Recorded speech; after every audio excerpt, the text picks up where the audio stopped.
লিল্লাহি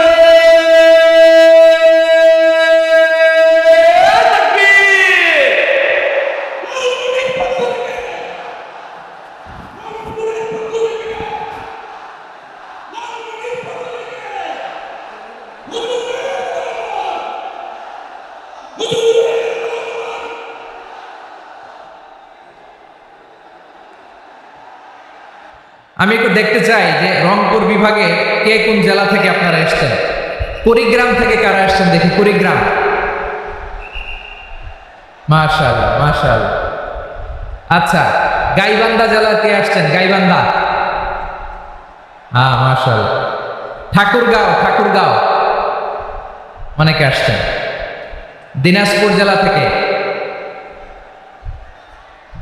মাশাআল্লাহ। নীলফামারী, ঠিক আছে, ফিয়ামানুল্লাহ। পঞ্চগড় অনেক আসছে। রংপুর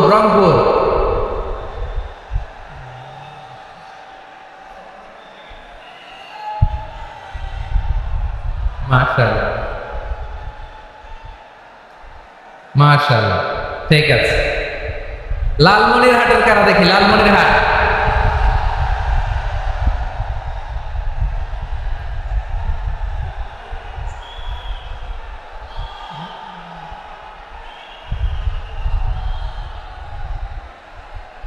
মাশাআল্লাহ মাশাআল্লাহ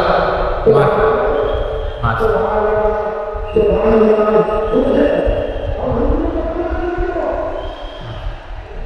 ঠিক আছে ঠিক আছে। আচ্ছা, এই রংপুর বিভাগের বাইরে থেকে অন্য জেলার কারা কারা আসছেন দেখি, তাও আছেন। মাশাআল্লাহ, ঠিক আছে ঠিক আছে। আজকে প্রোগ্রামে উপস্থিত আছেন প্রধান অতিথি হিসেবে অধ্যক্ষ আসাদুল হাবিব দুলু ভাই, সাংগঠনিক সম্পাদক বিএনপি, জাতীয় নির্বাহী কমিটির সভাপতি জেলা বিএনপি লালমনিরহাট। বিশেষ অতিথি হিসেবে আমাদের অনেক ভাইরা এসছেন, সবাইকে শুকরিয়া জানাই। সভাপতিত্ব করছেন জনাব আব্দুল হাকিম। আইন শৃঙ্খলা বাহিনী, প্রশাসন, ভলান্টিয়ার্স, শুনেছি আমি প্রায় 5,000 ভলান্টিয়ার্স আপনারা নিয়োগ দিয়েছেন। আলহামদুলিল্লাহ আলহামদুলিল্লাহ, অনেক গোছালো প্রোগ্রাম। আমার প্রাণ ঢালা ভালোবাসা জানবেন, আমার হৃদয়ের গহীন থেকে ভালোবাসা নেবেন, শুভেচ্ছা জানবেন সবাই। ঠিক আছে ঠিক আছে। প্রিয় ভাইরা, আমরা কাল বিলম্ব না করে মূল আলোচনায় চলে যেতে চাই। আজকে যে টপিকের উপর আমি কথা বলবো, টপিকটা হচ্ছে peaceful coexistence and communal harmony, শান্তিপূর্ণ সহাবস্থান এবং সাম্প্রদায়িক সম্প্রীতি। আমাদের বাংলাদেশে সাম্প্রদায়িক সম্প্রীতি আছে না নাই? আবহমান কাল থেকে আমরা মুসলিম, হিন্দু, বৌদ্ধ, খ্রিস্টান, পাহাড়ি, নৃগোষ্ঠী মিলেমিশে একাকার, আমরা সবাই মিলে বাংলাদেশ। আওয়াজ করে বলেন ঠিক কিনা? আমাদের পারস্পরিক সম্প্রীতি, ভালোবাসা, সৌহার্দ্যপূর্ণ আচরণ, বোঝাপড়া, এটা বেশ মজবুত। তবে মাঝে মাঝে আমাদের এই সম্প্রীতির ভেতরে অনেকে ফাটল ধরাতে চায়। আমরা যে সুখে আছি, শান্তিতে আছি, এটা অনেকের ভালো লাগে না, ঠিক কিনা বলেন? আমাদের মধ্যে সাম্প্রদায়িক সম্প্রীতি, সৌহার্দ্যপূর্ণ আচরণ, ভালোবাসা, এটা আবহমান কাল ধরে আছে। তার প্রমাণ, আমরা তাফসিরুল মাহফিলের আয়োজন করলে আমাদের হিন্দু ভাইরা ডিস্টার্ব করে, ঠিক কিনা? এবং আমি যদি বলি হাত তোলেন, হিন্দু ধর্মের কারা কারা এসেছেন, কত শত কত হাজার যে হাত উঠবে, আপনি অবাক হয়ে যাবেন। আমি চাচ্ছি না হাত উঠাতে। খুলনাতে সর্বশেষ যে আমি প্রোগ্রাম করে গেলাম, সেখানে কয়েকশো হিন্দু ভাই আসছে আমাদের আলোচনা শুনতে, আলহামদুলিল্লাহ। অনেক বৌদ্ধরা আসে, অনেক খ্রিস্টানরা আসে। এবার সফরেও অনেক হিন্দু ভাইরা আমার সাথে দেখা করেছে, তারা বলেছে হুজুর আমরা আপনার আলোচনা শুনি, আলহামদুলিল্লাহ বলেন। So it's our responsibility to present our religion to our non-Muslim brothers and sisters. আমাদের অমুসলিম ভাই বোনদের কাছে ইসলামের সৌন্দর্য তুলে ধরা, এটা আমাদের দায়িত্ব। We all are the ambassador of Islam. আমরা প্রত্যেকে দায়িত্বশীল, আমরা প্রত্যেকে এক একজন ইসলামের অ্যাম্বাসেডর, আলহামদুলিল্লাহ বলেন। এজন্য এমনভাবে দ্য বিউটি অফ ইসলাম, ইসলামের সৌন্দর্য আমাদেরকে ফুটিয়ে তুলতে হবে, যাতে করে নন মুসলিমরা শাহাদা পড়ে, কালিমা পড়ে মুসলমান হয়ে যায়। অনেক নন মুসলিম ভাই বোন আমাদের হাতে শাহাদা পড়ে, কালিমা পড়ে মুসলমান হয়েছে, অনেক। সো আমরা যেন ইসলামের বিউটিটাকে তুলে ধরতে পারি এবং এই যে সম্প্রীতি এটাকে যেন আমরা অটুট রাখতে পারি। আদতে আদতে বাংলাদেশের ইতিহাস বলে আমাদের দেশে কোনো দাঙ্গা নাই, আছে? লালমনিরহাটের ভাইয়ের আওয়াজ করে বলেন, আমাদের দেশে হিন্দু মুসলিম দাঙ্গা আছে? আমরা ভাই ভাই, আওয়াজ করে বলুন তো আমরা কি ভাই ভাই। কিন্তু কিছু দুষ্ট লোক আছে, তারা আমাদের সম্পর্কের মধ্যে ফাটল ধরাতে চায়, ঠিক কিনা বলেন? মাঝে মাঝে ঝগড়া লাগাতে চায়। দেখবেন পত্রপত্রিকায় দেখা যায় বিভিন্ন ধর্মীয় উপাসনালয়গুলোতে হামলা চালানো হয়। এগুলো রাজনৈতিক উদ্দেশ্য প্রণোদিত, এগুলোর সাথে ইসলামের কোনো সম্পর্ক নাই। এজন্য এই দুর্বৃত্তদের ব্যাপারে আমাদের সাবধান থাকতে হবে। আমরা সবসময় যেমনি ঐক্যবদ্ধ, ইউনাইটেড, আমরা যদি এরকম ইউনাইটেড থাকি, এই সমস্ত দুর্বৃত্তদের কালো হাত ভেঙে দিতে আমাদের 1 ঘন্টাও লাগবে না। চিল্লায় বলো ঠিক কিনা? আমরা সংঘবদ্ধ থাকি। এই যে আমাদের পিসফুল কোএক্সিস্টেন্স, শান্তিপূর্ণ সহাবস্থান। হিন্দুরা পূজা করে, যেদিন হিন্দুদের পূজা অনুষ্ঠান আমরা ওই দিন তাফসির মাহফিল করি না, ঠিক কিনা বলেন? যেদিন আমাদের তাফসিরুল কোরআনের প্রোগ্রাম, ওই দিন আমাদের হিন্দু ভাইরা ডিস্টার্ব করে না। সুবহানাল্লাহ। হিন্দুদের পূজা অনুষ্ঠানে মাদ্রাসার ছাত্র যে পাহারা দেয়, গোটা বিশ্বে এরকম দৃষ্টান্ত নজির বিরল, ঠিক কিনা বলেন?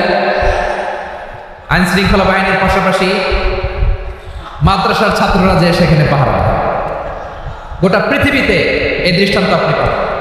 মাদ্রাসার ছাত্ররা তারা তো কোরআনের ধারক, তারা হাদিসের ধারক, তারা কেন মন্দির পাহারা দিবে? এই সম্প্রীতিকে ধরে রাখার জন্য, এই সৌহার্দ্যকে ধরে রাখার জন্য, আমাদের পারস্পরিক ভালোবাসাকে অটুট রাখার জন্য। আওয়াজ করে বলতে হবে, ঠিক কিনা? এখন বলেন, আমাদের এই ভালোবাসা অটুট থাক, আমরা চাই কি চাই না? আমরা হিন্দু মুসলিম মিলেমিশে শান্তিপূর্ণ সহাবস্থান, সাম্প্রদায়িক সম্প্রীতি। লালমনিরহাটের ভাইয়ের আওয়াজ করে বলুন, এই সাম্প্রদায়িক সম্প্রীতি আমরা চাই কি চাই না? আল্লাহ এই দেশকে তুমি বরকতময় করো, বাংলাদেশকে তুমি শান্তিময় করো। আওয়াজ করে সবাই বলেন আমিন। এই জায়গাটাতে সামান্য একটু আওয়াজ হচ্ছিল, এটাও থেমে গেছে। আলহামদুলিল্লাহ, আলহামদুলিল্লাহ। এখন একেবারে everything is in my control. মাশাআল্লাহ। ঠিক আছে, আমি মূল আলোচনায় যাই। প্রিয় ভাইরা, আমি বলেছিলাম আমার আলোচনার বিষয় হচ্ছে শান্তিপূর্ণ সহাবস্থান, সাম্প্রদায়িক সম্প্রীতি। আমরা দেখব ইসলাম আমাদেরকে কি কি দিক নির্দেশনা দেয়। শান্ত হইতে হবে। খরগোশের কানের মতো কান দুটো আমার দিকে করে রাখেন। আমি এখনো উঠে যাব, হাত মারায় লাভ নাই, আমি উঠে যাব। তাকায় থাকো আর কান খাড়া, আওয়াজ হবে না। হ্যাঁ, মাশাআল্লাহ, মাশাআল্লাহ, ঠিক আছে। আমরা দেখবো যে রাসূল সাল্লাল্লাহু আলাইহি ওয়াসাল্লাম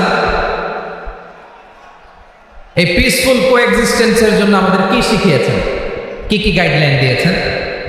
আমরা 1, 2, 3, 4 করে এগুলো আপনাদের সাথে শেয়ার করব। আমি আপনাদের খেদমতে সূরাতুল আনআমের 108 নম্বর আয়াত তেলাওয়াত করেছি।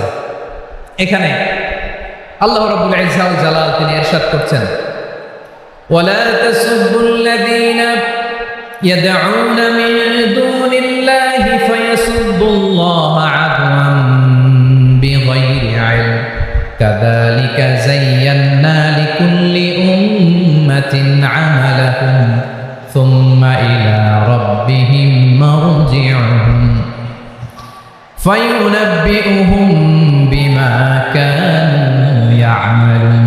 রব্বুল আলামিন বলেন, গোলাম ও আমার ইমানদার বান্দারা, শোনো শোনো, ও আমার বিশ্বাসী বান্দারা, শোনো শোনো, লা তাসুবুল্লাযীনা ইয়াদউনা মিন দুনিল্লাহ ফায়াসুবুল্লাহা আদওয়ান বিগাইরি ইলম। ও আমার বিশ্বাসী বান্দারা, যারা আল্লাহকে ব্যতি রেখে, আল্লাহকে বাদ দিয়ে অন্য উপাস্যকে ডাকে, দেবীর পূজা করে, তোমরা খবরদার তাদের গালি দিও না। আওয়াজ করে বলেন, কি দিও না? আল্লাহ বলেন, ও বিশ্বাসীরা শোনো, যারা আল্লাহকে বেছে রেখে দেবীর পূজা করে, অন্য উপাস্যের পূজা করে, তাদেরকে ডাকে, ওই দেবতাদেরকে তোমরা গালি দিও না। যদি ওই দেবতাদেরকে গালি দাও, তাহলে ভুলবশত, শত্রুতাবশত তারা তোমাদের রব আল্লাহকে গালি দেবে, ঠিক কিনা? তোমরা যদি তাদের দেবতাদের গালি দাও, ওরা রেগে তোমার আল্লাহরে গালি দেবে, তাহলে আল্লাহরে গালি খাওয়ানোর কারণ হয়ে গেলাম আমি, ঠিক কিনা বলেন?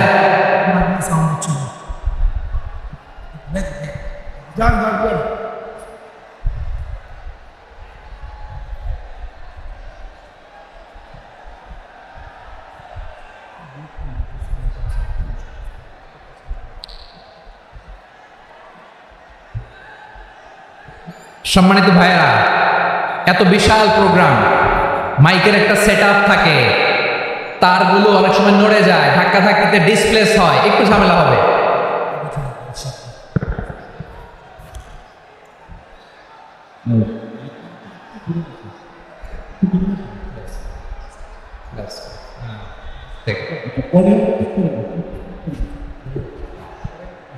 ঠিক আছে,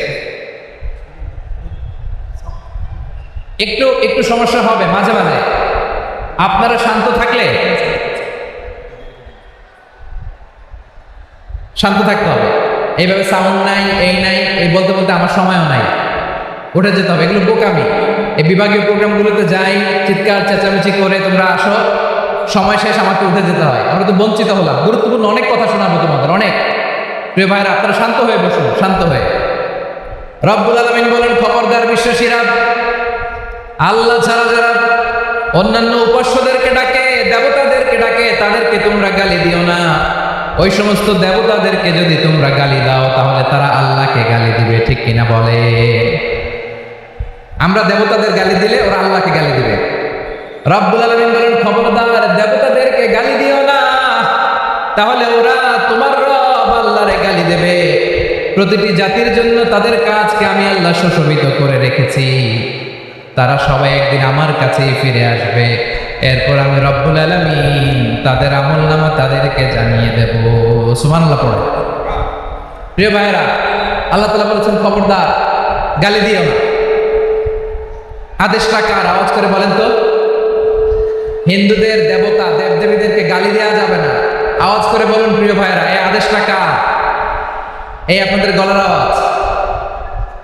অন্য ধর্মের দেবতাদেরকে যে গালি দেওয়া যাবে না, এই আদেশটা কার? আরো জোরে বলুন, কার? গালি দিবেন কোন দেবতাকে? দিবেন? যদি দেন, তাহলে ওরা আল্লাহরে গালি দিবে। তাহলে আল্লাহরে গালি খাওয়াইলো কে? আপনি, ঠিক কিনা বলেন? আমি আল্লাহকে গালি খাওয়ানোর কারণ হলাম, কারণ আমি যদি গালি না দিতাম, ওরা আমার রবকে গালি দিত না। আওয়াজ করে বলেন ঠিক কিনা? তাহলে প্রিয় ভাইয়েরা, ইসলাম আমাদেরকে শিখায়, সূরাতুল আনআমের 108 নম্বর আয়াত থেকে আমরা বুঝলাম, কোন ধর্মকে ছোট করা যাবে না। অন্য ধর্মকে ছোট করা মানে ইসলামকে ছোট করা। অন্য ধর্মের দেবতাকে গালি দেওয়া মানে আল্লাহকে গালি খাওয়ানো। আওয়াজ করে বলেন ঠিক কিনা?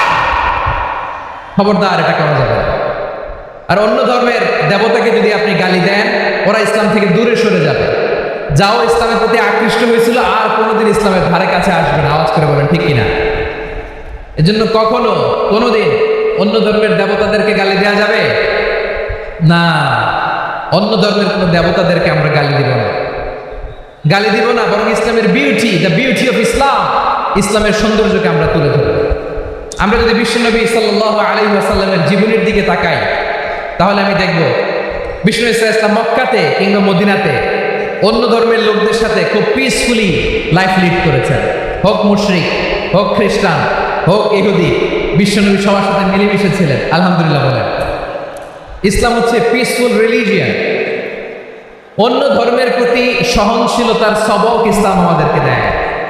কিন্তু প্রতিটি মুসলিমের এটা মনে রাখতে হবে, আল্লাহর কাছে পছন্দনীয়, গ্রহণযোগ্য ধর্ম, জীবনাদর্শ একটি, সেটা হচ্ছে ইসলাম। আওয়াজ করে বলেন সেটা কি? লালমনিরহাটের ভাইয়েরা আওয়াজ করে বলুন, আল্লাহর কাছে মনোনীত ধর্ম একটি, সেটা কি? এজন্য রব্বুল আলামিন বলেন, ইন্নাদ-দীনা ইনদাল্লাহিল ইসলাম, আল্লাহর কাছে মনোনীত, গ্রহণযোগ্য, অ্যাকসেপ্টেড ধর্ম মতাদর্শ একটা, সেটা হলো ইসলাম। ইসলাম ছাড়া অন্য কোনো ধর্ম যদি কেউ তালাশ করে, তার ওই ধর্ম আল্লাহ গ্রহণ করবে না। ওমাই ইয়াবতাগি গায়রাল ইসলামি দীনান ফালান ইউকবালা মিন ওয়া হুয়া ফিল আখিরাতি মিনাল খাসিরিন।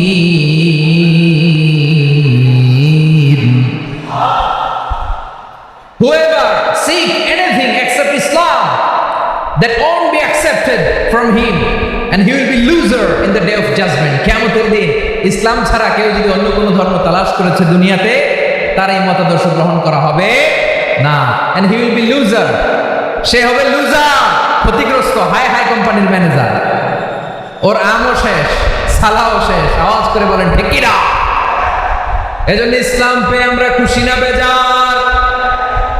প্রত্যেক নামাজ শেষে আমরা আল্লাহরে বলি, আল্লাহ রাদিতু বিল্লাহি রাব্বা ওয়া বিল ইসলামি দীনা ওয়া বি মুহাম্মাদিন নাবিয়ান ওয়া রাসূলা। ও আল্লাহ, তোমারে রব হিসেবে পেয়ে আমরা খুশি। ও আল্লাহ, ইসলামকে ধর্ম হিসেবে পেয়ে আমরা খুশি। বিশ্বনবীকে আমাদের রাসূল পেয়ে আমরা খুশি। ঠিক কিনা বলে?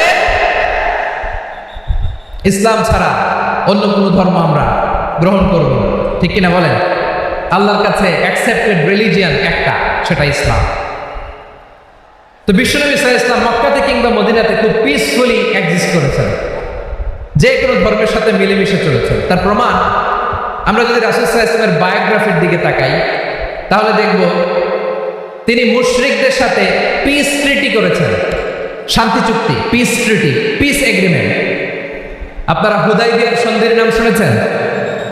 আমার লালমনিরহাটের কলিজার টুকরা ভাইয়েরা, হুদাইবিয়ার সন্ধির নাম আপনারা শুনেন নাই? 6ষ্ঠ হিজরিতে বিষ্ণু ইসলাম মুশরিকদের সাথে এই ট্রিটি করেছেন, চুক্তি। কাদের সাথে? মুশরিকদের সাথে। আমরা তো মুসলমান বসতে পারি না। আমরা দুই মুসলিম ভাই একসাথে বসে চা খেতে পারি না, গল্প করতে পারি না। বিষ্ণু ইসলাম মুশরিকদের সাথে ট্রিটি করেছেন, হুদাইবিয়ার সন্ধি। এই সন্ধির আগে মক্কা থেকে কেউ মদিনায় যেতে পারে না, মদিনা থেকে কেউ মক্কায় যেতে পারে না। কিন্তু এই সন্ধির পরে ট্রাফিক স্বাভাবিক হয়ে গেল। মক্কার লোকেরা মদিনায় আসতে পারে, মদিনার লোকেরা মক্কায় আসতে পারে। এটাকে বলে সুলহে Hudaibiya, the peace agreement of Hudaibiya, শান্তি চুক্তি। আমরা পৃথিবীতে এখন অনেক শান্তি চুক্তির নাম শুনি, এগুলো সব the piece treaty of Hudaibiya থেকে কপি করা। আল্লাহু আকবার। তাহলে বিশ্বনবী সাল্লাল্লাহু আলাইহি সাল্লাম তিনি যে শান্তিপূর্ণ সহাবস্থানে বিশ্বাসী ছিলেন, মুসলমানেরা যে অন্য ধর্মের প্রতি সহনশীল, তার প্রমাণ হচ্ছে এই পিস ট্রিটি। শুধু তাই নয়, মাইকের সাউন্ডটা একটু বাড়াই দিতে হবে, খুব দুর্বল, একটু মজবুত করতে হবে, আর একটু ক্লিন করতে হবে, আর সবগুলা জায়গায় সাউন্ড যাচ্ছে কিনা একটু ক্রস চেক করতে হবে। হ্যাঁ, পাবেন দিচ্ছে। Mic operator is trying his level best, দিচ্ছে। মাইক অপারেটর যিনি আছেন, প্রতিটি জায়গায় প্রতিটি সাউন্ড বক্সে যেন আওয়াজ পাওয়া যায়, একটু ক্রস চেক করেন, সাউন্ডটাকে একটু স্ট্রং করে দেন। হ্যাঁ, ঠিক আছে, মাশাআল্লাহ। এদিকে তাকান, এদিকে। মক্কার পার্ট গেল, পিস এগ্রিমেন্ট করলেন, শান্তি চুক্তি। বিষ্ণু ইসলাম মদিনায় যে কি করলেন? মদিনায় যে বিষ্ণু ইসলাম মদিনা চার্টার করলেন, মদিনা সনদ, সাহিফাতুল মদিনা, এটার বলে মদিনা চার্টার। যে ওয়েস্টে, ইউরোপে, আমেরিকাতে তারা অনেক চার্টার করে, সব চার্টার মদিনা চার্টার থেকে কপি করা। আওয়াজ করে পড়েন সুবহানাল্লাহ। বিষ্ণু ইসলাম মদিনায় গেলেন, মদিনাতে মুসলিম, মুশরিক, ইহুদি, এই 3 ধর্মের লোক মিলে সব স্টেক হোল্ডার যারা আছে সবাইকে নিয়ে বিষ্ণু ইসলাম মদিনা চার্টার করলেন, মদিনা সনদ। পড়েন সুবহানাল্লাহ। শুধু তাই নয়, মক্কাতে বিশ্বনবী পিস এগ্রিমেন্ট করলেন, শান্তি চুক্তি মুশরিকদের সাথে। মদিনাতে যে বিশ্বনবী মদিনা চার্টার করলেন, মদিনা সনদ করলেন ইহুদিদের সাথে।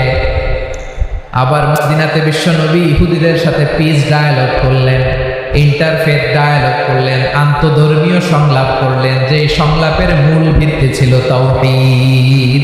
মূল ভিত্তি ছিল কি? তাওহীদ।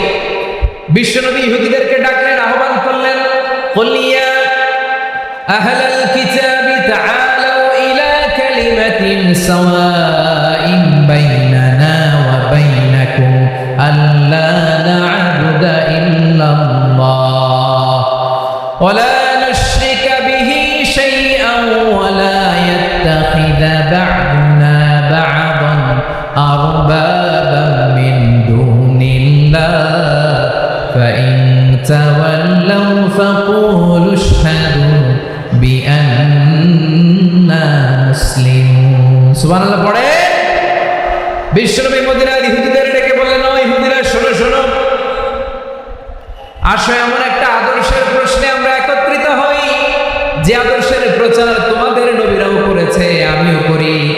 যে আদর্শের কথা তোমাদের পবিত্র ধর্মগ্রন্থগুলোতে আছে, আমার কোরআনেও আছে, সেটা হলো তাওহীদ।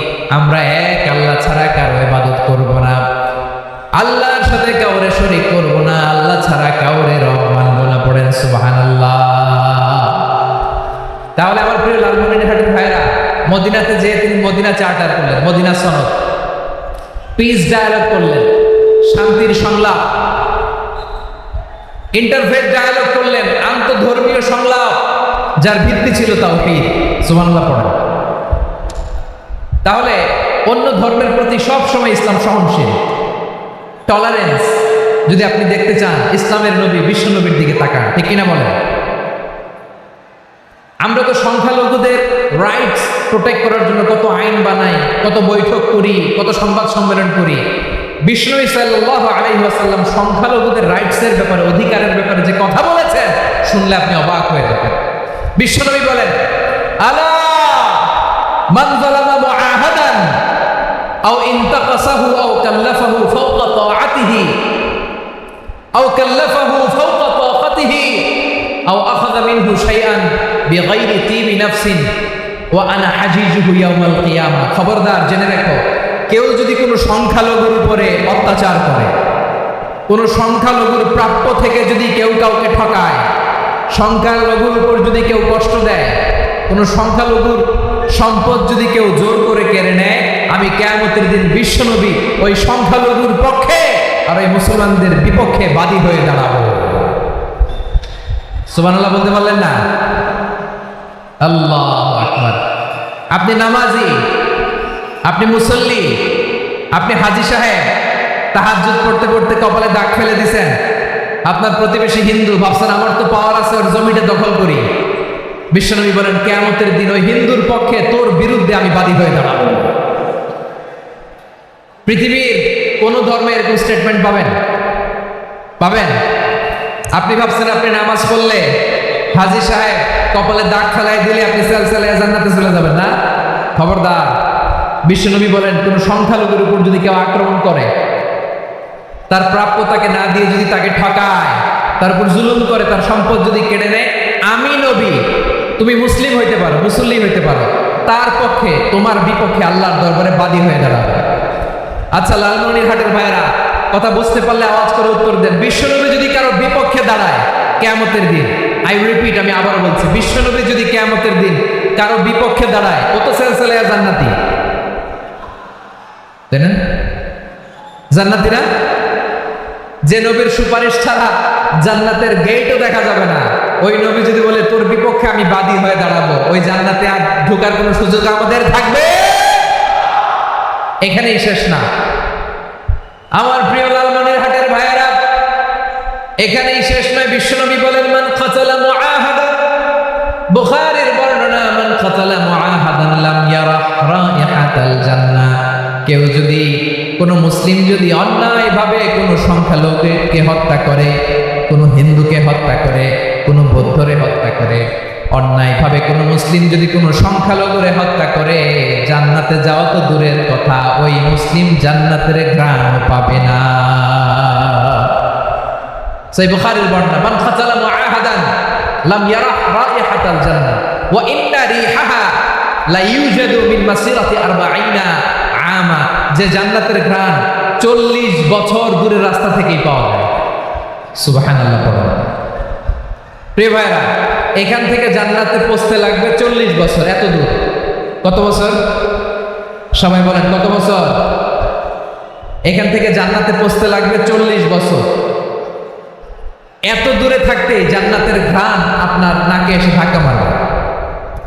বিশ্বনবী বলেন, যে ব্যক্তি কোনো সংখ্যালঘুকে হত্যা করে, জান্নাতের ঘ্রাণ তো পাবেই, জান্নাতে তো ঢুকতে পারবেই না, জান্নাতের ঘ্রাণও তার নাকে লাগবে না। পড়েন নাউযুবিল্লাহ। তাহলে সংখ্যালঘুদের ব্যাপারে ইসলামে অধিকার দেয়া আছে না নাই? লালমনিরহাটের ভাইয়ের আওয়াজ করে বলেন, আমার সংখ্যালঘু হিন্দু ভাইদের রাইটস, অধিকার আমাদের ইসলামে প্রোটেক্টেড আছে না নাই? এখানেই শেষ না। বিষ্ণু ইসলাম আপনার অমুসলিম প্রতিবেশীর সাথে ভালো আচরণ করতে বলেছে।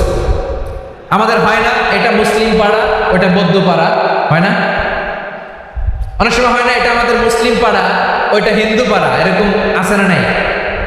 লালমনিরহাটে নাই না? আছে?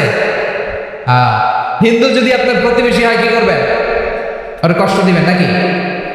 কেন? ও তো হিন্দু, ও তো আমার আল্লাহরে ডাকে না, ওরা কষ্ট দিলে যায় যাবে না? খবরদার। বিষ্ণু ইসলাম বলেন, মান কানা ইউমিনু বিল্লাহ ওয়াল ইয়াউমিল আখির ফালিউকরিম জারাহ, যে আল্লাহ বিশ্বাস করে আর আখিরাতে বিশ্বাস করে সেজন্য প্রতিবেশীর সাথে ভালো আচরণ করে। সুবহানাল্লাহ। কলিজার জুড়ায় যায় না আমার নবীর কথাগুলো শুনলে? যে আল্লাহ বিশ্বাস করে, যে আখিরাতে বিশ্বাস করে সেজন্য প্রতিবেশীর সাথে ভালো আচরণ করে। এখানে বলছে মুসলিম প্রতিবেশী বলছে, নামাজি প্রতিবেশী বলছে, আল্লাহ প্রতিবেশী বলছে না। প্রতিবেশী আস্তিক হোক নাস্তিক হোক, প্রতিবেশী মুমিন হোক মুশরিক হোক, প্রতিবেশী হইলেই তার সাথে ভালো আচরণের দরকার আছে না নাই? আমার প্রিয় লালমনিরহাটের ভাইয়েরা, বিষ্ণু ইসলাম ওনার ইহুদি প্রতিবেশীদের দেখাশোনা করতেন।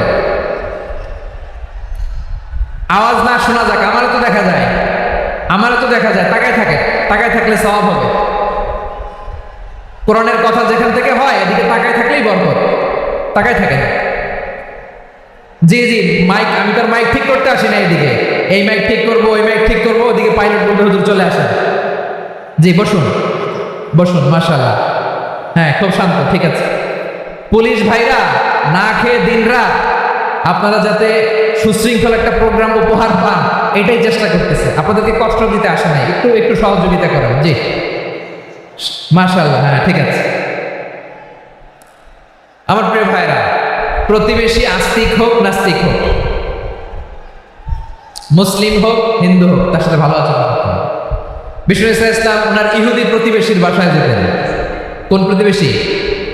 ইহুদি। আওয়াজ করে বলেন, কোন প্রতিবেশী? ইহুদি।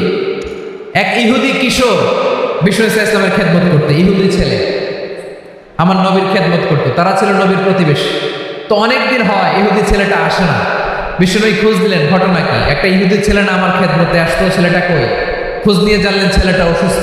বিষ্ণু ইসলাম ওই ইহুদির বাড়িতে চলে গেলেন ওই ছেলেটাকে দেখা করার জন্য, ভিজিট করার জন্য। সুবহানাল্লাহ পড়বেন না? গেলেন, যে দেখে ইহুদি ছেলেটা মুমূর্ষ, যায় ভাব, বিছানায় পড়ে আছে, তার বাবা দাঁড়ানো। বিশ্বনবী তার মাথার পাশে বসলেন, মাথায় হাত বুলিয়ে দিলেন, আর ছেলেটাকে বললেন আসলিম, হে ইহুদি ছেলে আসলিম, ইসলাম ধর্ম গ্রহণ করো। তো ছোট্ট ছেলে ভাবে আমরা ইহুদি, এখন ইসলাম ধর্ম গ্রহণ করলে আব্বা যদি বকা দেয়, ফানাযারা ইলা ওয়াজহি আবি, ছেলেটা তার বাবার চেহারার দিকে তাকালো, দেখে আব্বা কি করে। আব্বা যদি বলে তাইলে ইসলাম ধর্ম গ্রহণ করো। ইহুদি ছেলেটা তার বাবার দিকে যখন তাকালো, ওর বাবা বলে আতি আবুল কাসিম, আবুল কাসিম যা বলে তাই করো। আবুল কাসিম হচ্ছে বিষ্ণু ইসলামের একটা কুনিয়াত, উপনাম। আমার রাসূলের বড় ছেলের নাম ছিল কাসিম। যেমন দেখবেন আমাদের এলাকায় কারো বড় ছেলের নাম যদি হয় আব্দুল্লাহ, এরা আব্দুল্লাহর বাপ বলে ডাকে। কারো বড় মেয়ের নাম যদি হয় ফাতেমা, এরা কি ডাকে? ফাতেমার বাপ বলে না? তো বিষ্ণু ইসলামের বড় ছেলের নাম ছিল কাসিম। ইহুদি বাবা বলল আতি আবুল কাসিম, আবুল কাসিম যা বলে তাই শোনো, মানে মোহাম্মদ যা বলে তাই শোনো।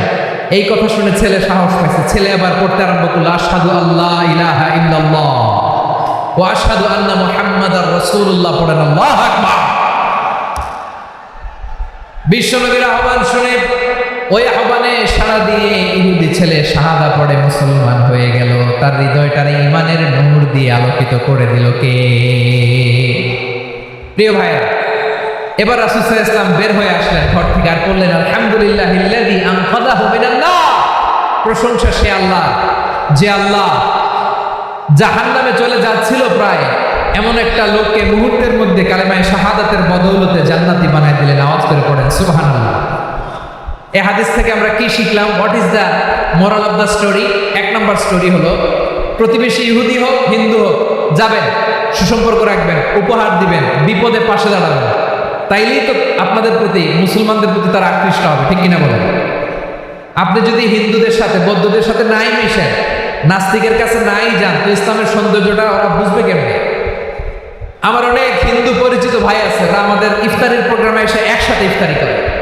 অনেক মদখোর আমার সাথে বসে একসাথে ডিনার করে, হাফ প্যান্ট পরা, গলায় স্বর্ণের চেন, হাতে স্বর্ণের ব্রেসলেট, আইসা আমার সাথে ডিনার করছে, আছে এরকম।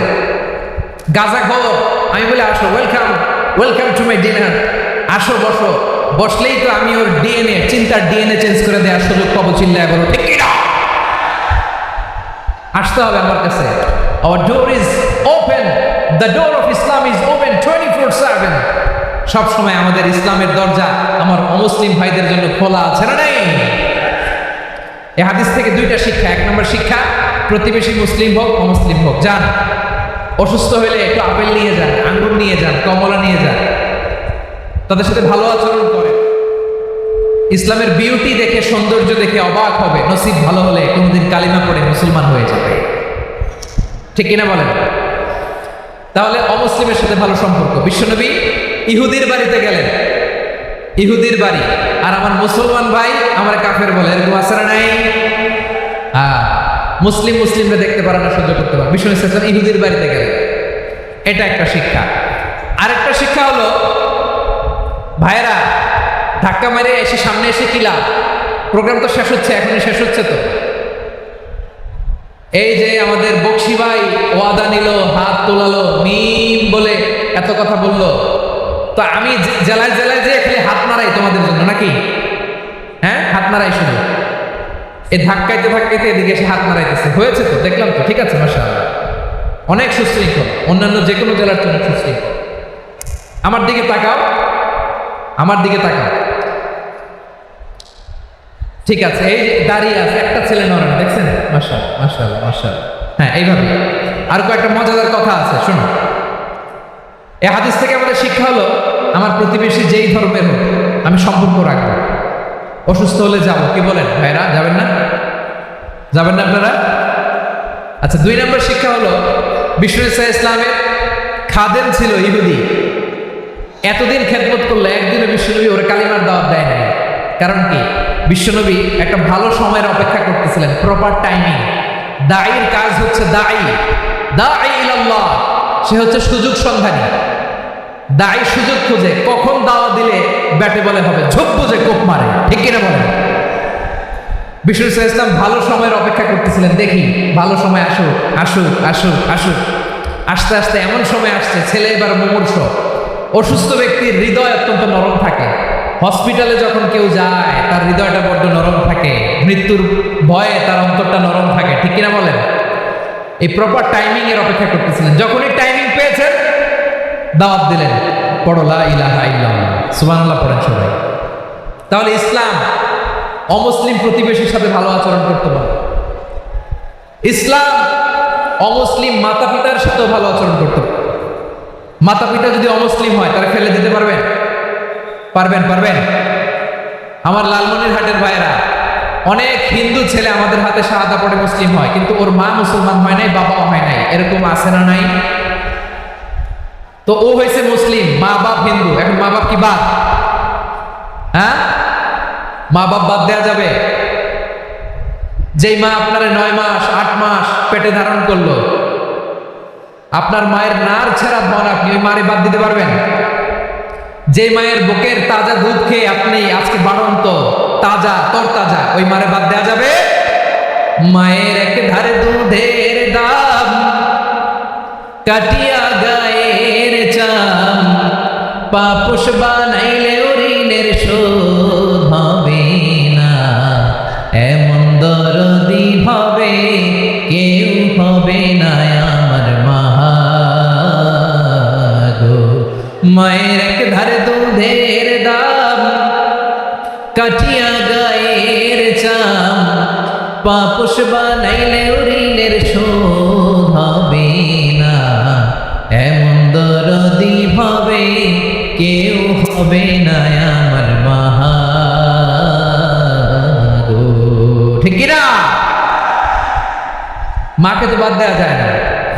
وَقَضَى رَبُّكَ أَلَّا تَعْبُدُوا إِلَّا إِيَّاهُ وَبِالْوَالِدَيْنِ إِحْسَانًا।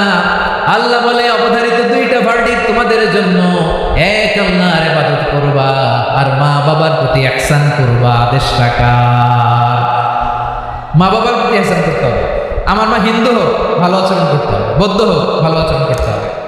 আমার যে সমস্ত হিন্দু ভাইয়েরা মুসলিম হয়েছে, তোমাদের মা বাবা এখনো মুসলমান হয় নাই, তাদের সাথে ভালো আচরণ করতে হবে। আপনাদের খেদমত নিজে করতে হবে অথবা খেদমতের ব্যবস্থা করাই দিতে হবে।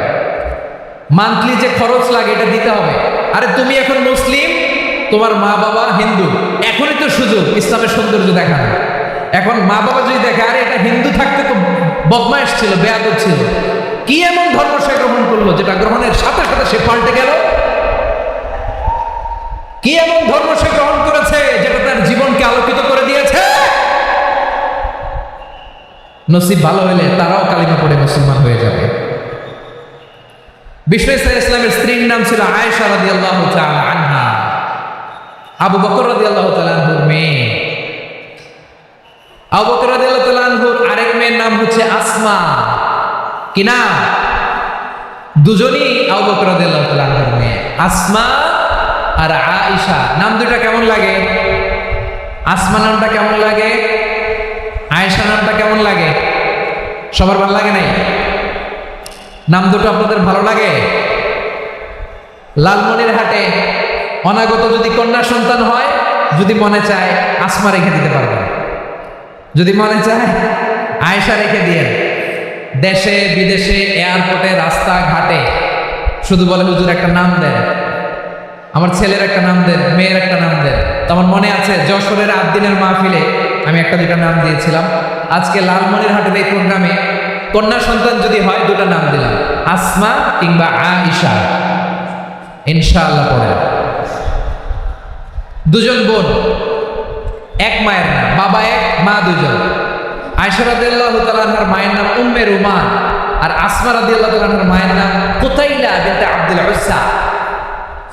আবু বকর রাদিয়াল্লাহু তাআলা আনহু 4টা বিয়ে করেছিলেন। তো একই ঘটনা ঘটেছে এই ফ্যামিলিতে। আসমা ইসলাম ধর্ম গ্রহণ করে মুসলিমা, কিন্তু তার মা কুতাইলা মুশরিকা। আই রিপিট, বোঝার জন্য আমি আবারও বলি, আসমা রাদিয়াল্লাহু তাআলা আনহা মুসলিমা, আর আসমার মা কুতাইলা। আওয়াজ করে বুঝে থাকলে বলেন, আসমার মা মুশরিকা। তার মানে মেয়ে মুসলিম, মা অমুসলিম। ভেজাল আছে না নাই? কিন্তু কুতাইলা আর ধৈর্য ধারণ করতে পারে না। না রে ছেড়া ধন, কলিজার টুকরা ধন, কলিজার টুকরা সন্তান আসমারে দেখতে বড্ড মন চায়। সাইয়েদনা আসমা রাদিয়াল্লাহু তাআলা আনহা মক্কা থেকে হিজরত করে মদিনায় চলে গেলেন। হুদাইবিয়ার পর যখন মক্কা মদিনার ট্রাফিক স্বাভাবিক হলো, মক্কার লোক মদিনায় যায়, মদিনার লোক মক্কায় আসে। কুতাইলা কলিজার টুকরা সন্তান আসমারে দেখার জন্য কিছু উপহার নিয়ে বিশাল মরু পথ পাড়ি দিয়ে মক্কা থেকে মদিনায় যায়। সুবহানাল্লাহ। এখন মা আসছে মেয়ের সাথে দেখা করতে, মেয়ে তো আর দেখা দেয় না।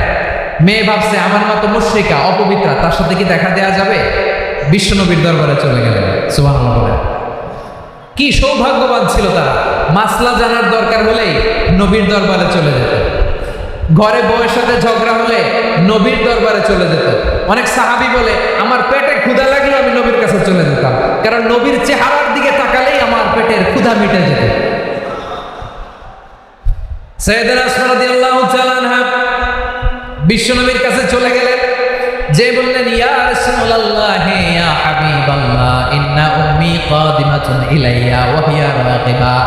আমার মা মক্কা থেকে অনেক দূর মরুর পথ পাড়ি দিয়ে উপহার সামগ্রী নিয়ে মদিনায় আমার সাথে দেখা করতে এসেছে গো নবী। আমার জানতে বড্ড ইচ্ছে হয় আমি আমার মুশরিকা মাখা করতে পারবো কিনা।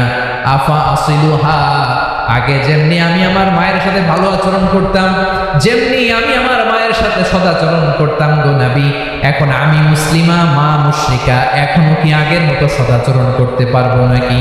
বিশ্বনবী বললেন নাআম সিলিহা, হ্যাঁ রে আসমা, অবশ্যই অবশ্যই, আগে ঠিক যেমন তুমি তোমার মায়ের সাথে ভালো আচরণ করতে, এখনো তেমনি আগের মতো ভালো আচরণ করবা। আওয়াজ করে পড়েন সুবহানাল্লাহ। কি ইসলাম আমরা পেয়েছি! কত ব্রড মাইন্ডেড আমাদের ইসলাম, কত ওপেন মাইন্ডেড ইসলাম, কত ওপেন আপ করতে পারেন, চিন্তা করতে পারেন? বিষ্ণু বললেন হ্যাঁ অবশ্যই।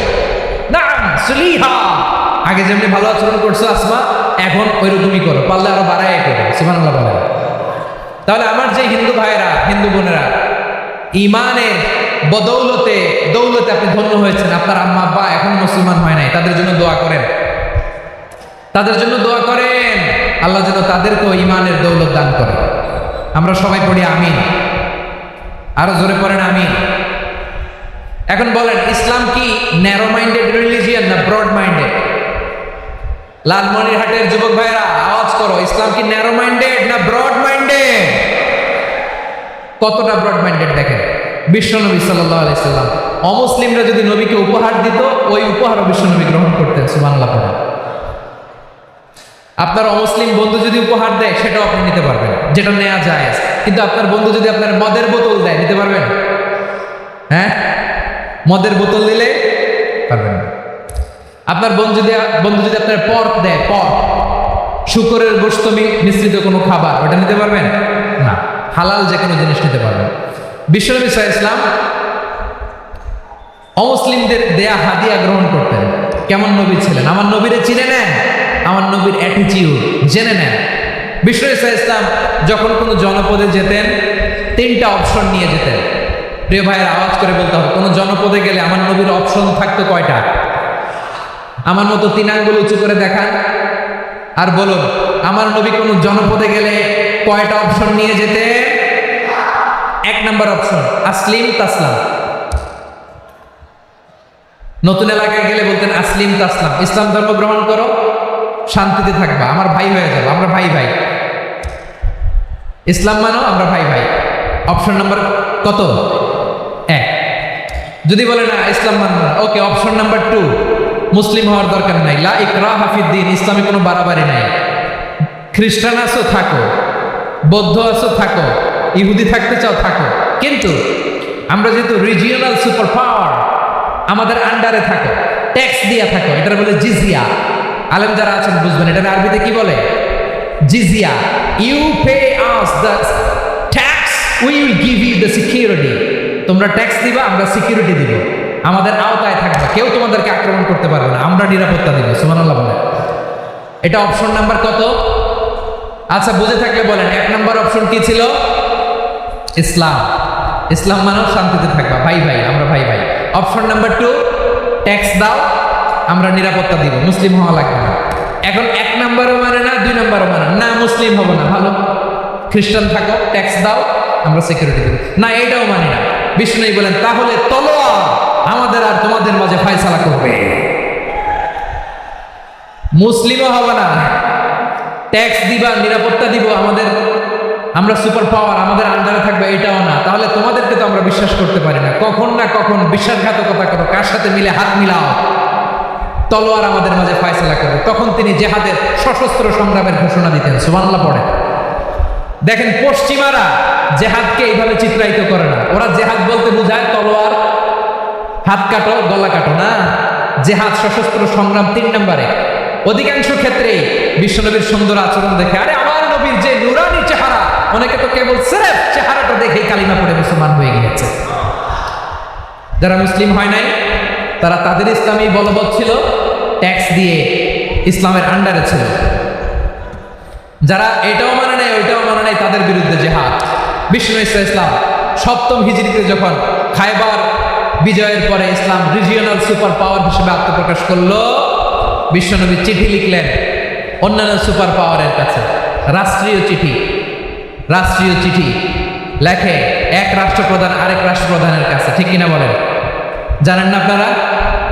এই যে 24-এর ছাত্র নাগরিক অভ্যুত্থানে,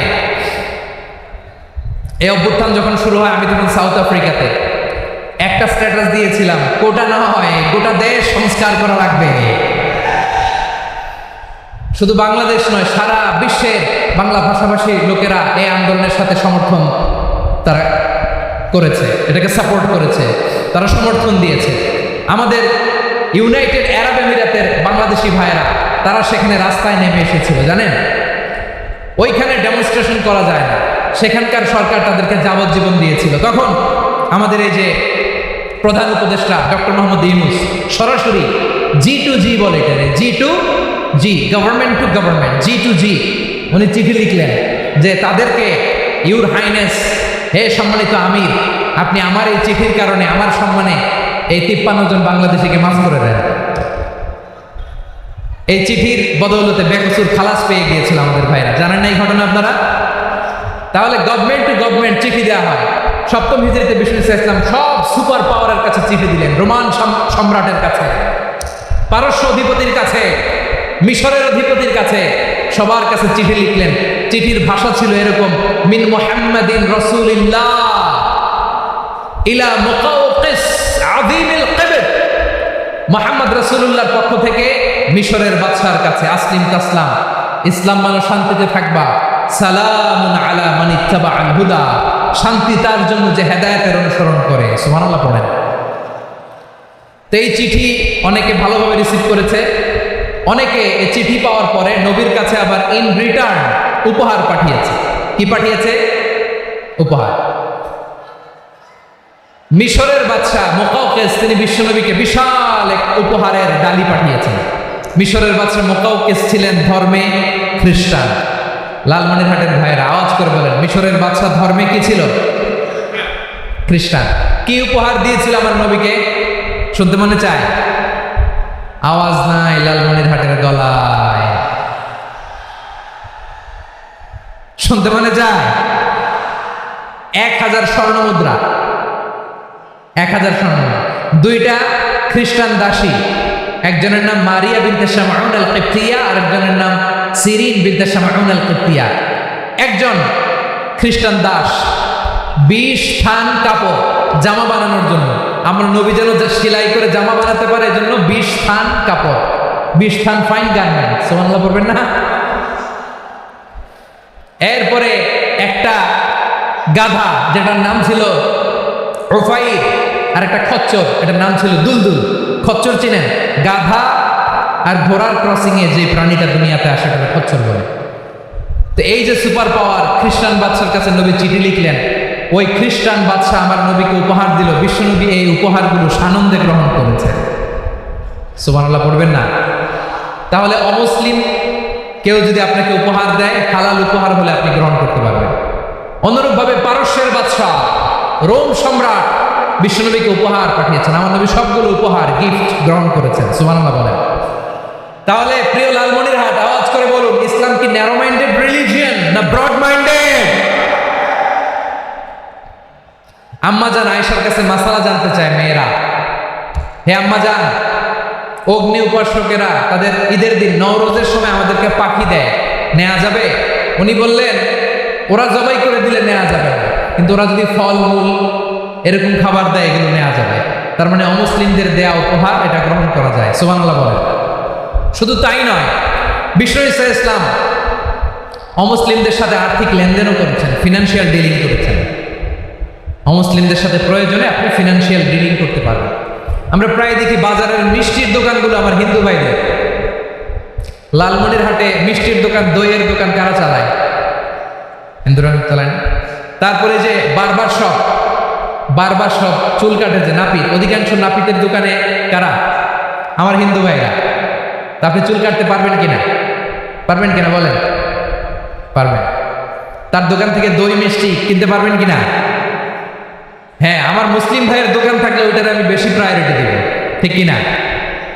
কিন্তু যদি তাদের সার্ভিস নিতে চান, প্রোডাক্ট নিতে চান, পারবেন। তার দলিল সহিহ বুখারী, আম্মা জান আয়েশা রাদিয়াল্লাহু তাআলা আনহা বলেন, ইশতারা রাসূলুল্লাহ সাল্লাল্লাহু আলাইহি ওয়াসাল্লাম মিন ইয়াহুদিন তুআমান ওয়া রাহানাহু দিরআহু মিন হাদিদ। রাসূল সাল্লাল্লাহু আলাইহি ওয়াসাল্লাম এক ইহুদির কাছ থেকে, কার কাছ থেকে? সবাই বলে নাই, কার কাছ থেকে? আমার নবী, পেয়ারা নবী এক ইহুদির কাছ থেকে জব কিনেছিল। জব, বার্লি, যেটা দিয়ে রুটি বানায়। ওই জবের দাম দেওয়ার টাকা পয়সা নবীর কাছে ছিল না। ফলে নবী ওনার একটা পোশাককে মর্গেজ রেখেছিলেন, মর্গেজ, বন্ধক, যে এখন এটার দাম দিতে পারবো না, কয়েক কেজি বার্লি নিয়ে যাই আর বন্ধক হিসেবে আমার জামাটা রেখে গেলাম, যেদিন দাম দিব ওই দিন জামাটা ছুটাই নিয়ে যাব। সুবহানাল্লাহ বলবেন না? বাকিতে নিয়েছিলেন, বাকিতে। দিরআহু মিন হাদিদ, লোহার তৈরি বর্ম, মানে যুদ্ধের পোশাক লোহা দিয়ে বানানো।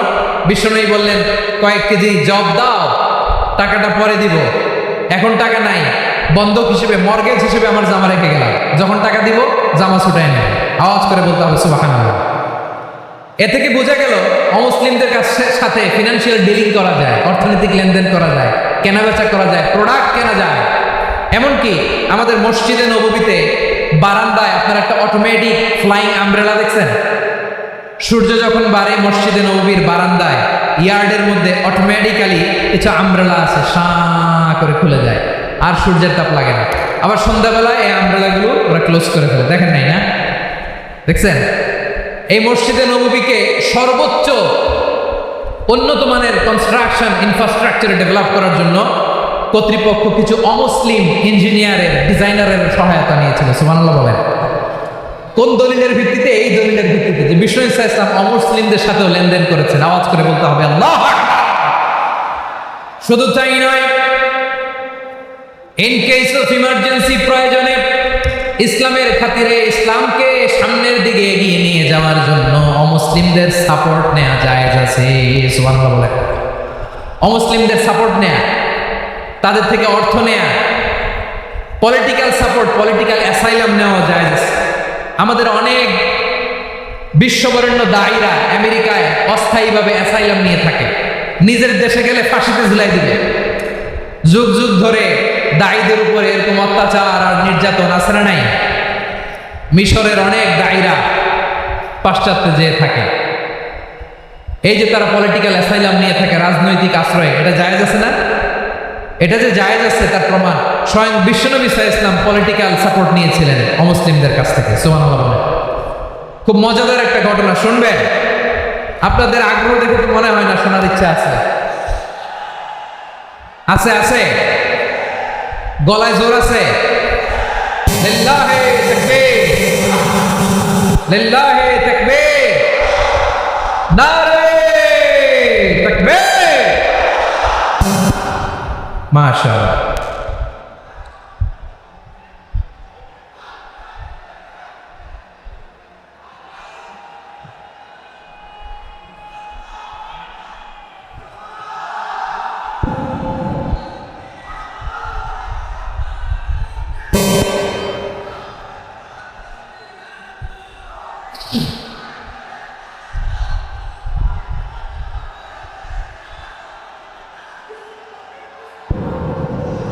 মাশাআল্লাহ, মাশাআল্লাহ।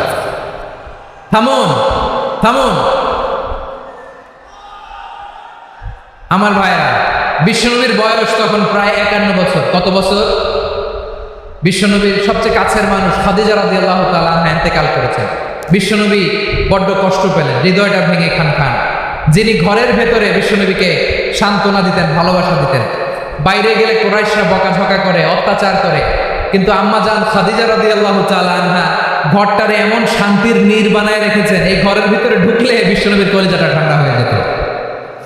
এজন্য রব্বুল আলামিন বলেন, খাদিজা, ও আমার বান্দি খাদিজা, জান্নাতে এমন স্পেশাল একটা ঘর আমি তোমার জন্য রেডি করে রেখেছি। ওই ঘরের মধ্যে কোনো আওয়াজ নাই, ওই ঘরের মধ্যে কোনো নয়েজ নাই, ওই ঘরে কোনো বিশৃঙ্খলা নাই। কারণ মক্কার জমিনে আমার নবী কুরাইশদের বিশৃঙ্খলা, নয়েজ আর ঝামেলাগুলোকে উপেক্ষা করে যখন তোমার ঘরের ভিতরে ঢুকতো, ঘরটারে তুমি শান্তির নীড়, ঠান্ডা, নীরব, নিস্তব্ধ, নিঝুম আর শান্তির নীড় বানিয়ে রেখেছ। এজন্য জান্নাতে স্পেশাল একটা শান্তির নীড় আমি তোমারে উপহার দেব। ওই প্রিয়তমা স্ত্রী খাদিজা ইন্তেকাল করলেন, বিশ্বনবী হৃদয় ভেঙে খান খান। আবার ওনার চাচা আবু তালেব ইন্তেকাল করলেন, যিনি পলিটিক্যাল শেল্টার দিতেন নবীকে। কে দিতেন?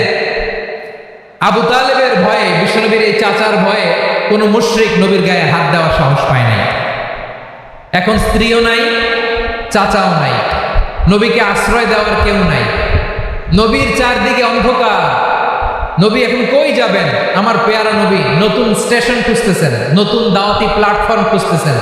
তিনি যায়েদ বিন হারেসা রাদিয়াল্লাহু তাআলা আনহুকে নিয়ে মক্কার পাশের একটা নেইবরিং সিটি তায়েফে চলে গেলেন। কোথায় চলে গেলেন? লালমনিরহাটের ভাইয়ের আওয়াজ করে বলেন, কোথায় গেলেন? তায়েফে চলে গেলেন দিনের দাওয়াত দেওয়ার জন্য। কি দেওয়ার জন্য? নাকি জমি কিনতে গেছিলেন? জমি কিনতে, দুনিয়ার যশ খ্যাতির জন্য, নিজের কোনো লাভের জন্য? তায়েফবাসীদেরকে জাহান্নামের আগুন থেকে বাঁচানোর জন্য আওয়াজ করে বলতে হবে, ঠিক কিনা? বিশ্বনবী বিশাল মরুপথ, পাহাড়ি পথ পাড়ি দিয়ে তায়েফের মরুজমিনে গেলেন কোরআনের দাওয়াত নিয়ে, ইমানের দাওয়াত নিয়ে। কিন্তু তায়েফের লোকেরা বিশ্বনবীর দাওয়াতকে শুধু প্রত্যাখ্যান করেই থামে নাই, তারা বিশ্বনবীর সাথে অত্যন্ত খারাপ আচরণ করেছে। বিশ্বনবীকে শারীরিকভাবে হেনস্থা করেছে, আমার নবীকে শারীরিকভাবে অত্যাচার করেছে, আমার পেয়ারা নবীর গায়ে পাথর মেরেছে, বিশ্বনবীর গা বেয়ে ঝরঝর করে রক্ত ঝরেছে, নবী জামিনের মধ্যে লুটিয়ে পড়েছেন, আবার মেরেছে, আবার নবী হাঁটতে শুরু করলেন, পেছন থেকে আবার মেরেছে, আবার নবী রক্তাক্ত হয়ে জামিনের মধ্যে লুটিয়ে পড়লেন, আবার মেরেছে। বিশ্বনবীর মতো এত সুশ্রী মানব, বিশ্বনবীর মতো এত শুভ্র মানব, বিশ্বনবীর মতো এমন চমৎকার দেহাবয়ব দিয়ে রব্বুল আলামিন কাউকে বানান নাই। এরকম চমৎকার মানুষটাকে তারা তায়েফের ওই জমিনে রক্তাক্ত করেছে। বিশ্বনবী দুনিয়ার কোনো স্বার্থের জন্য সেখানে যান নাই, নিজের কোনো লাভের জন্য, প্রাপ্তির জন্য যান নাই, তায়েফবাসীদের জাহান্নামের আগুন থেকে বাঁচাতে গিয়েছে, ঠিক কিনা বলে? খেয়ে না খেয়ে দিন প্রচারের কাজে নিজেকে দিয়েছ বিলিয়ে, তায়েফের কাফিরেরা চিনল না সে আলো, দুষ্ট ছেলেদের পিছু দিল লেলিয়ে, পাথরের আঘাতে ক্ষত বিক্ষত হয়ে সারা শরীর থেকে রক্ত ঝরে। হে রাসূল তোমাকে ভুলি আমি কেমন করে, হে রাসূল তোমাকে ভুলি আমি কেমন করে। পারেন না আপনারা? ধরুন আমার সাথে, হাজার ব্যথা বেদনার পরে ফিরে আসনি তুমি আপন ঘরে, দিনের আলো তুমি ছড়িয়ে দিতে চলে গেলে মদিনায় মক্কা ছেড়ে। হে রাসূল তোমাকে ভুলি আমি কেমন করে, হে রাসূল তোমাকে ভুলি আমি কেমন করে, ঠিক কিনা বলে?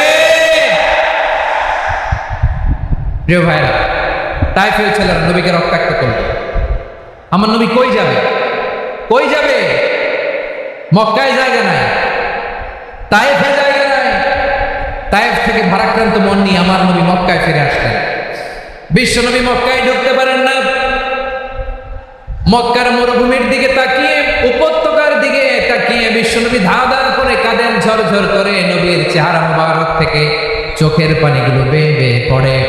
আমার জন্মস্থান, আমার শৈশব, কৈশোর, যৌবন কেটেছে এই মক্কায়, আমার এলাকায় আমি ঢুকতে পারি না। বিশ্বনবী মক্কার অনতি দূরে দাঁড়িয়ে জায়েদকে পাঠালেন, জায়েদ যাও দেখো কেউ আমাকে সাপোর্ট করার মতো আছে কিনা, যাও অমুকের কাছে যাও। সৈয়দরা জায়েদ গেলেন, তারাও প্রত্যাখ্যান করে ফিরিয়ে দেয়। বিশ্বনবী বললেন যাও অমুক লোকের কাছে যাও, তিনিও প্রত্যাখ্যান করে ফিরিয়ে দিলেন। কেউ বিশ্বনবীকে আশ্রয় দিতে রাজি হয় না।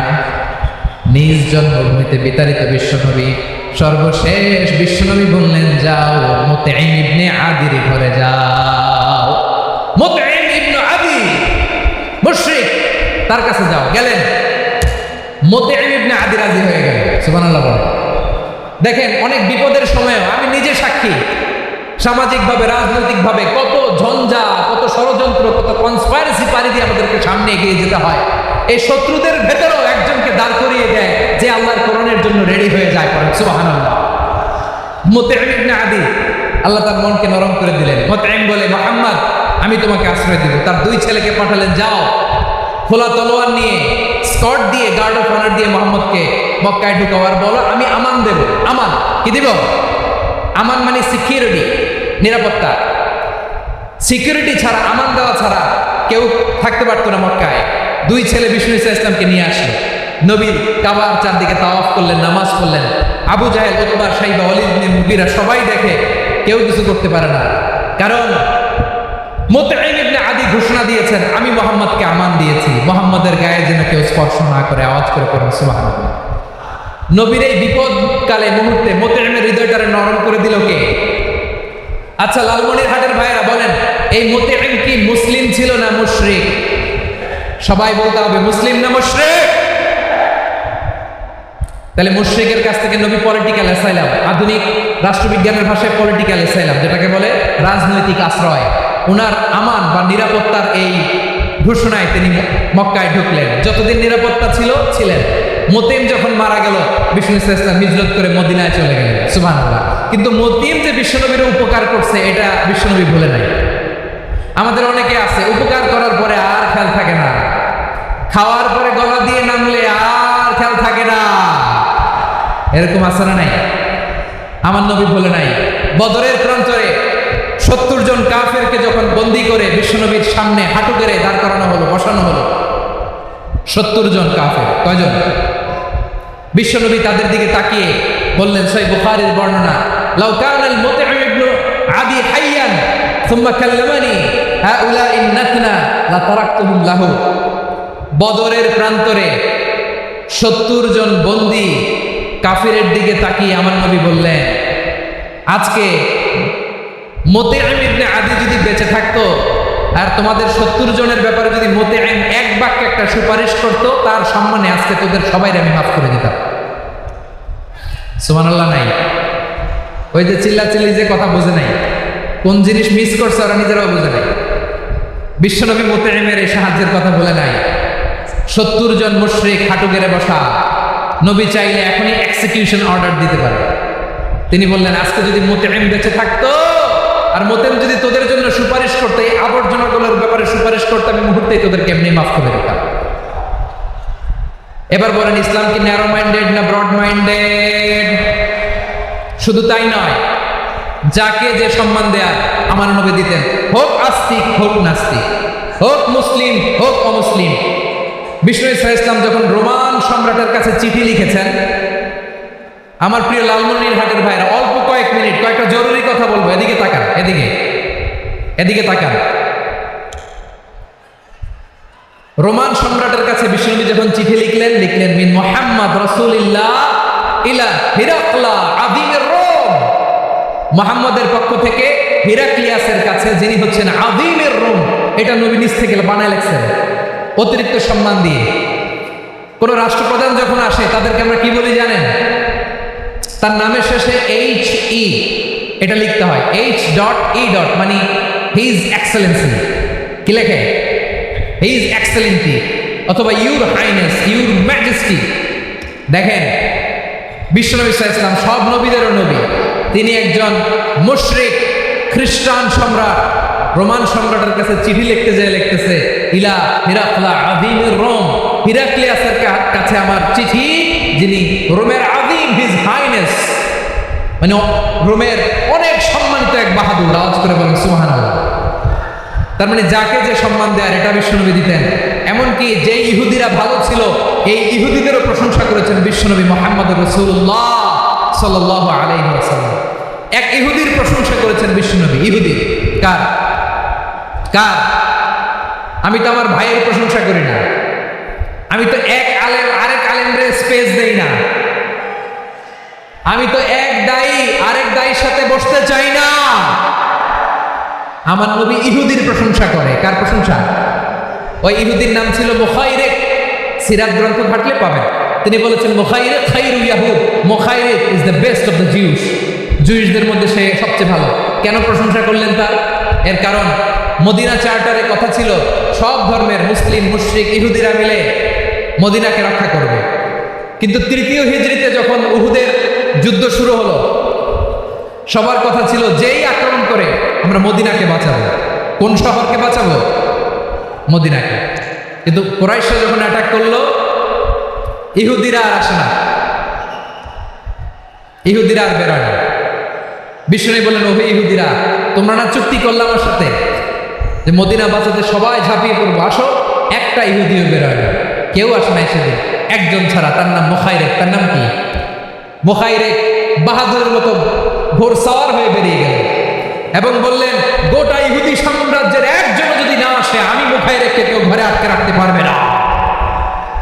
বেরিয়ে আসলেন, এসে বললেন, আমি মুহাম্মদের পক্ষে যুদ্ধ করব। আমি মারা গেলে আমার সম্পদ আমার উত্তরাধিকারীরা পাবে না, আমার সম্পদ তোমরা মুহাম্মদকে দিয়ে দিবা। সুবহানাল্লাহ। উহুদের ময়দানে 70 জন মুসলমান শহীদ হলো। এই ইহুদি সেও মুসলমানের পক্ষে যুদ্ধ করে নিহত হলো। সুবহানাল্লাহ বলে। মুসলিমদের লাশ যখন নিয়ে আসা হলো, এই মুখাইরিকের লাশও নিয়ে আসা হলো। মুসলিমদের লাশের পাশে মুখাইরিকের লাশ দেখে বিশ্বনবী মুখাইরিকের প্রতি অনেক খুশি হলেন।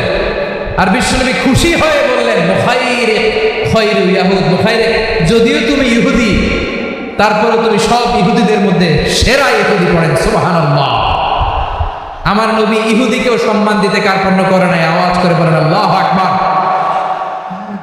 প্রিয় ভাইরা, এবার সর্বশেষ আওয়াজ করে বলেন, ইসলাম কি ন্যারো মাইন্ডেড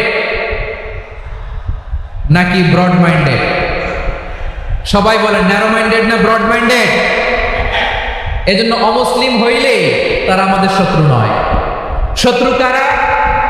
এই লালমনির হাটের ভাইরা শোনেন, শত্রু কারা? যে সমস্ত অমুসলিম আমাদেরকে নিশ্চিহ্ন করে দিতে চায়,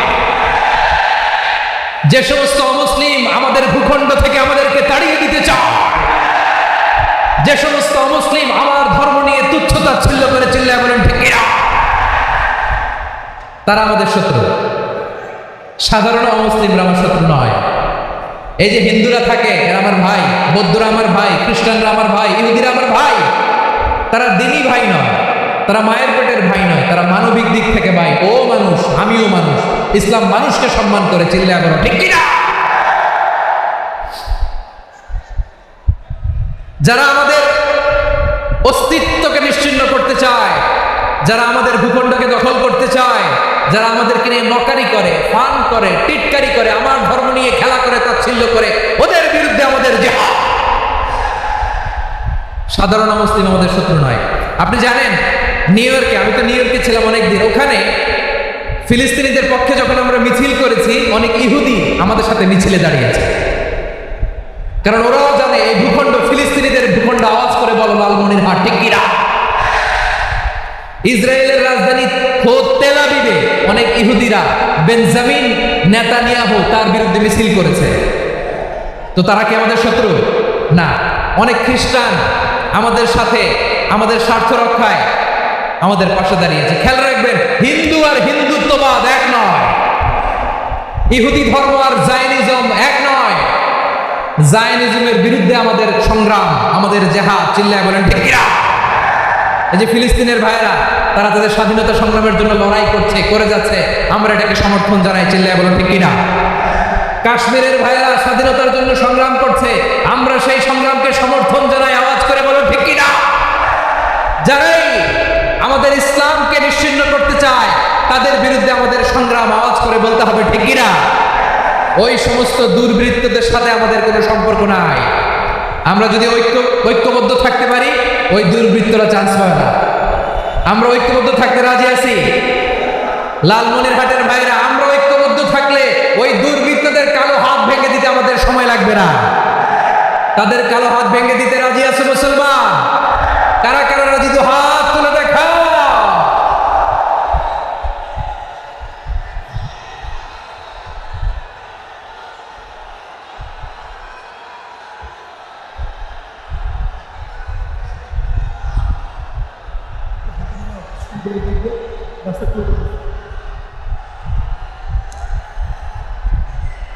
আমার প্রাণ প্রিয় লালমনির হাটের ভাইরা, শত্রু কাফের আর অশত্রু কাফেরের মধ্যে পার্থক্য আছে না নাই? আবু তালেব মুশরিক, আবু জাহেল মুশরিক, কিন্তু দুই মুশরিকে পার্থক্য আছে না নাই? আবু তালেব নবীর চাচা, মুশরিক, মারা গিয়েছে মুশরিক অবস্থায়, কিন্তু আজীবন আমার নবীকে আগলে রেখেছে, আমার নবীকে সাপোর্ট করেছে, ভালোবেসেছে। আবু জাহেল মুশরিক, মারা গিয়েছে মুশরিক হিসেবে, আজীবন আমার নবীর বিরুদ্ধাচরণ করেছে। আবু জাহেলের শক্তি, সামর্থ্য, স্ট্র্যাটেজি, প্ল্যান সব আমার নবীর বিরুদ্ধে ছিল। আবু জাহেলের কারণে একটা দিন শান্তিতে আমার নবী মক্কায় ঘুমাতে পারে না, চিল্লায় বলেন ঠিক কিনা। এজন্য রব্বুল আলামিন বলেন, লা ইয়ানহাকুমুল্লাহু আনিল্লাযীনা লাম يخرجوكم من دياركم أن تبروهم وتقسطوا إليهم إن الله يحب المقسطين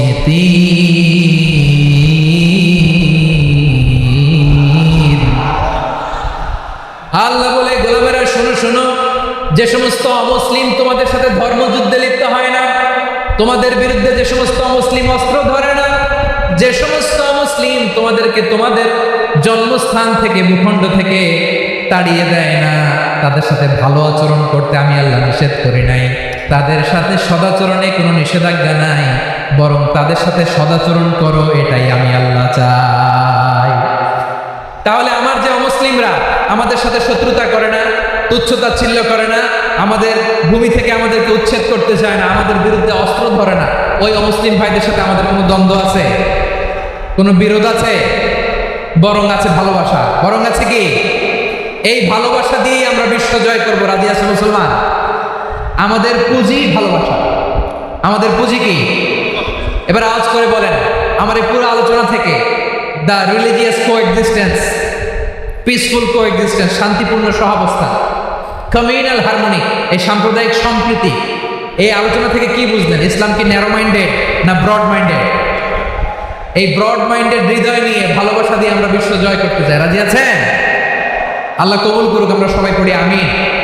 লালমনিরহাটের জেলা স্টেডিয়ামে আমার প্রিয় মায়েরা বোনেরা, আপনাদের জন্য একটা হাদিস বলে শেষ করব। বিশ্বনবী বলেন, আমার মায়েরা খেয়াল করে শুনুন, বিশ্বনবী আপনাদের উদ্দেশ্য করে বলেন, আল মারআতু ইযা সাল্লাত খামসাহা ওয়া সামাত শাহরাহা হাফিজাত ফুরুজাহা আতাআত বা'লাহা ফালতাদখুল মিন আইয়ি আবওয়াবিল জান্নাতি শাআত।